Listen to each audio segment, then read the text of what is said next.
कभी कभार हमारी कही हुई बातें और हमारा व्यवहार हमारे ही अपने लोगों को हर्ट कर जाता है। और कभी तो ये बात इतनी बढ़ जाती है कि जिस रिश्ते में आप जुड़े हुए हैं उस रिश्ते पर ही सवाल या निशान लग जाता है। नमस्कार दोस्तों, मेरा नाम उपासना है और आप देख रहे हैं अनस्पोकन फीलिंग्स।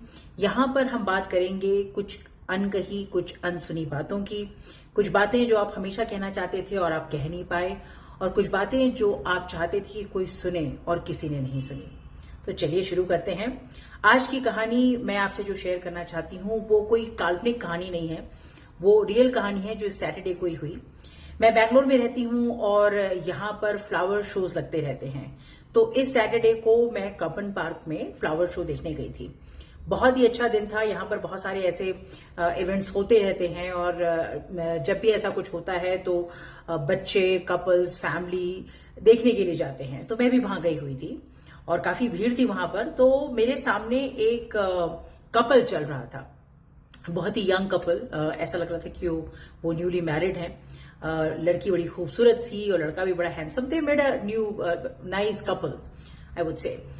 सो जिस तरह की वो बातें कर रहे थे, बातें तो मैं सुन नहीं पा रही थी, लेकिन आपस में जो एक दूसरे को छेड़ रहे थे, मस्ती कर रहे थे, मुझे लगा कि they are very much in love with each other. तो चलो, मुझे भी अच्छा लगा उनको देख के। अच्छा ही लगता है ऐसे लोगों को देख के, खुश लोगों को देख के आपको भी खुशी होती है। तो मैं बस उनके पीछे पीछे चलने लगी क्योंकि भीड़ भी इतनी ज्यादा थी कि वो जस्ट मेरे सामने ही थे, तो मैं उन्हीं के पीछे हो ली।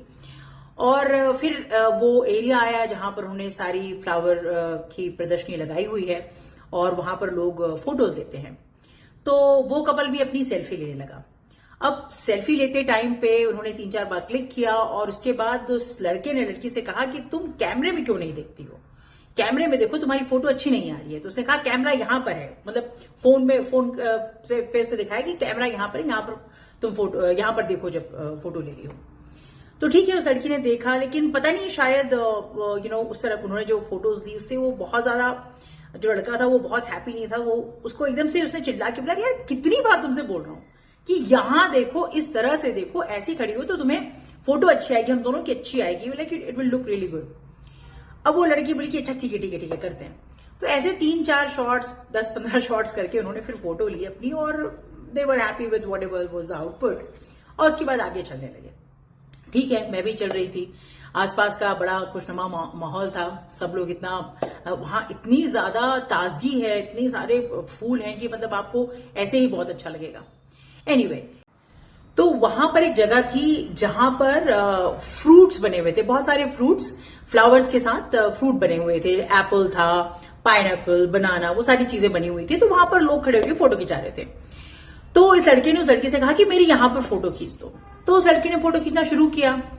तो उसने काफी सारे फोटोज देने के बाद वो बार बार वो फोटो क्लिक करती, फिर ये चेक करता, वो कहता कि नहीं ऐसा नहीं वैसा करो। फिर उसके बाद फिर फोटो क्लिक करती, फिर वो चेक करता, फिर वो कहता कि नहीं ऐसा नहीं वैसा करो। तो ऐसे करते करते हुआ ये कि वो, मतलब कोई भी फोटो शायद अच्छी नहीं आ रही थी। मुझे भी बहुत अच्छी फोटोज खींचना नहीं आता है।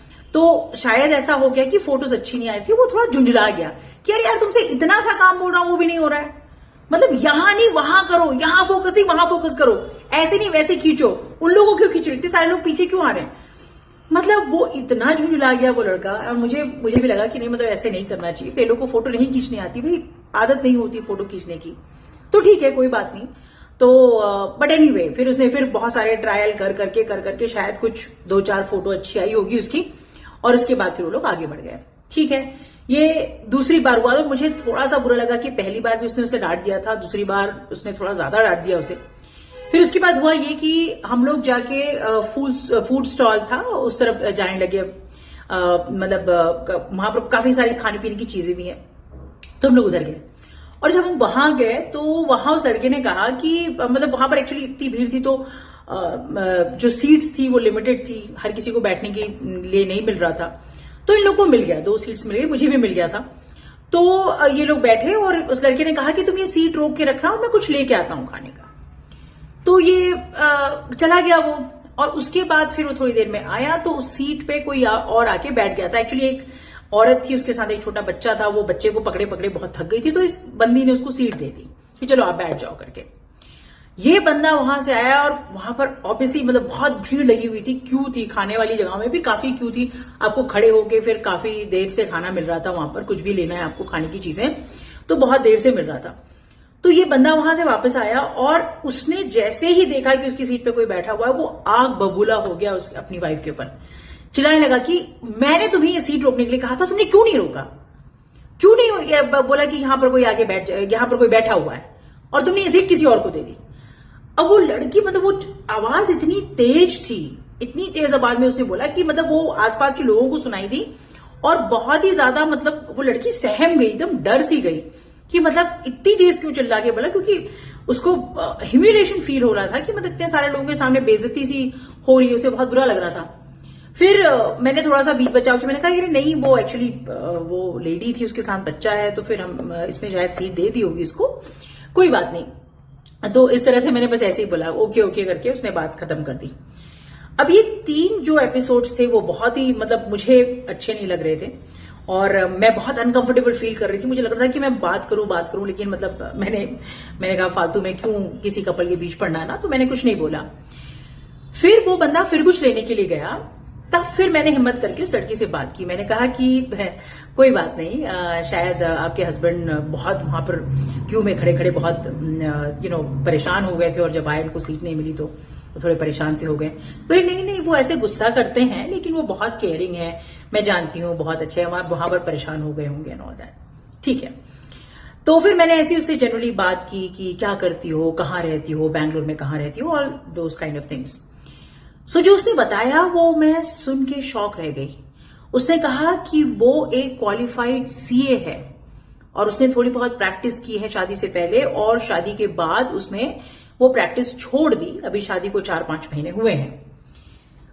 मैं देख के हैरान थी कि वो लड़की जो उस बंदे के सामने ऐसी डरी सहमी सी थी, वो लड़की इतनी पढ़ी लिखी है, एजुकेटेड, ब्रेनी, इंटेलिजेंट लड़की है और उसके बाद भी उस बंदे की वो ऐसे सुन रही, उसकी झड़क सुन रही है, वो कुछ बोल ही नहीं पा रही और वो ऐसे हो रहा था कि मतलब उसके मुंह से आवाज ही नहीं निकल रही थी और उसका मुंह एकदम रुआंसा सा हो गया था। जब मैंने उससे बात की तो उसे थोड़ा ठीक लगा, तो ऐसे ही थोड़ी बात करके मैंने कहा कि तो यहां पर कुछ करना नहीं चाहती हो तुम, क्या क्या सोचा है अपना खुद कुछ काम, क्योंकि सीए तो वैसे भी अपनी इंडिपेंडेंट ऑर्गेनाइजेशन बना लेते हैं, तो क्या सोचा है तुमने। तो उसने कहा कि हाँ मैं करूंगी लेकिन अभी फिलहाल शादी हुई है तो मेरी यही प्रायोरिटी है, फैमिली प्रायोरिटी है। ठीक है, तो बस थोड़ी बहुत बात हुई, उतने में वो बंदा आ गया और फिर मैं भी चली गई कि ठीक है लेट देम हैव फन, मैं वहां से चली गई। उसके बाद मैं घर ही आ गई, लेकिन पूरे रास्ते में मुझे करीब करीब 1 घंटे लगे घर वापस पहुंचने में। मैं ड्राइव करते करते यही सोच रही थी कि इतनी पढ़ी लिखी समझदार लड़की अपने बचाव में या फिर ये कह लो कि अपने लिए 2 शब्द भी नहीं बोल पाई, उसने एक बार भी अपोज नहीं किया। और वो बंदा 3 बार तो पब्लिक के सामने 3 बार उसे डांट चुका है in a kind of time of like 1.5 hours. 1.5 घंटे 2 घंटे में उसने 3 बार उस बंदी को डांटा और तीसरी बार तो इतना लाउड था कि आसपास के लोगों को सुनाई दिया। उस लड़की को डर से ज्यादा बेइज्जती महसूस हुई होगी। अब मेरा मानना यहां पर यह है कि उस बंदी को कुछ बोलना चाहिए था मतलब क्या आप इस तरह से अरे ऐसे क्यों बोल रहे हो, मतलब ठीक है ना कोई बात नहीं, ऐसे कुछ तो भी बोल। वो लड़की इतनी सहम गई थी, कुछ बोल ही नहीं पाई और शादी को 4-5 महीने ही हुए हैं। तो ये बात क्या समझाती, वो बंदी जो है वो लगातार उस बंदे से दबती हुई आ रही है। मैं समझ सकती हूं कि नई फैमिली में आई है और अगर ज्वाइंट फैमिली होगी तो अपने सास ससुर घर वालों के सामने वो कुछ बोल नहीं पाती होगी, लेकिन जिस तरह से उसने चुप्पी साध ली है ये उसके लिए बहुत घातक सिद्ध हो सकती है आगे चल के।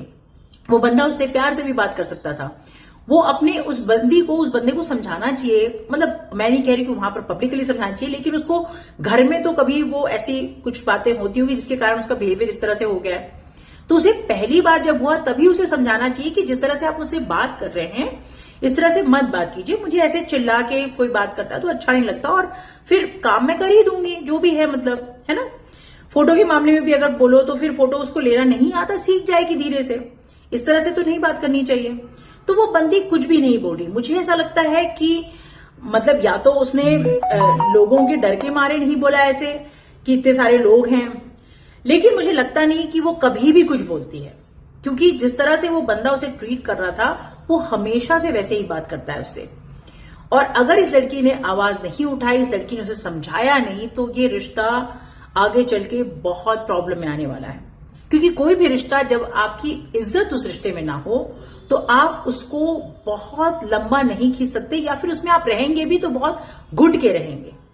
तो मुझे लगता है कि अपनी अंदर की बात उसे, उस बंदी को बताना चाहिए, अपने हस्बैंड को समझाना चाहिए, और अगर वो ना समझे तो उसके लिए स्टैंड लेना पड़ेगा, क्योंकि वो ऐसे नहीं रह पाएगी। आगे चल के उसकी फैमिली भी है, फैमिली अपने पापा को इस तरह से करते देखेगी, बच्चे अपने पापा को इस तरह से करते हुए देखेंगे, तो वो भी उसी तरह का बिहेवियर सीखेंगे, वो भी मां की कदर नहीं समझेंगे।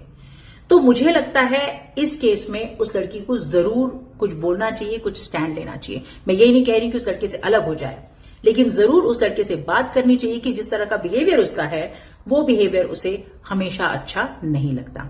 आप इस बारे में क्या सोचते हैं हमें जरूर बताएं, और ऐसे और भी स्टोरीज के लिए, रियल टाइम स्टोरीज, मैं कोई बना के नहीं बोल रही हूं, ऐसी और भी स्टोरीज के लिए आप हमारे चैनल को सब्सक्राइब करें। और अगर आप उन लोगों में से हैं जो सफर कर रहे हैं, जो अपनी दिल की बात नहीं कह पाते, अगर आप उन लोगों में से हैं, आप मुझे हमेशा डीएम कर सकते हैं।